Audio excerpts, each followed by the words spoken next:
In this video, you will learn how we can enter data set in form of coding in SPSS. So this is the SPSS window worksheet. So here you can see two options: data view, variable view. Again, we have to move towards the variable view, write the name here, like if we have the name of variable product satisfaction. So we have to write here product.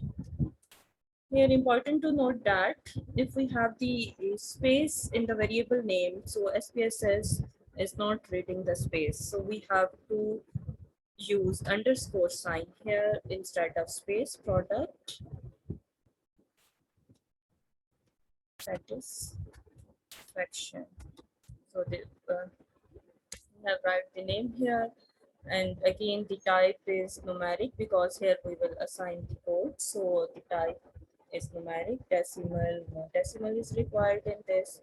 Now come on the values. Here you have to fix one for the first option. If the first option is our strongly agree, so we can assign the value 1. And second is agree, so we assign the value agree. Label, we assign the value 3 for disagree, and write the label here disagree, and we have to add it. Similarly, the next value, we have 4 values, our 4 numbers strongly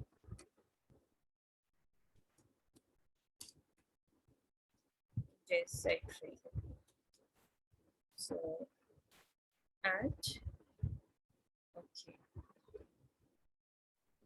So you can see here we have the ordinal level because we have ranking 1, 2, 3, 4.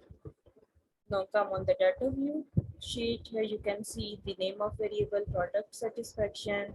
Now if the first respondent answer you agree, so recall here in variable view you enter the option 2 for agree. So now you have to write 2 instead of agree. So come on the data view. If the candidate take the agree column, so you have to write 2 here. If we strongly agree, 1.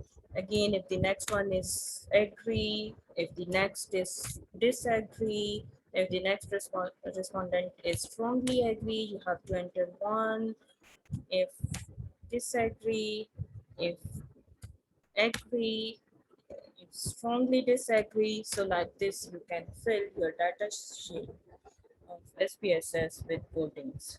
So the number of variables, you can write the name of variables here till any number, and you can enter the values or the data of that variables in data view sheet. So this is all about how you can write the data in form of coding, or how you can write qualitative data in SPSS window. So in our next videos, we will learn how we can do analysis of these variables in our software SPSS, Excel, Minitab, and many more.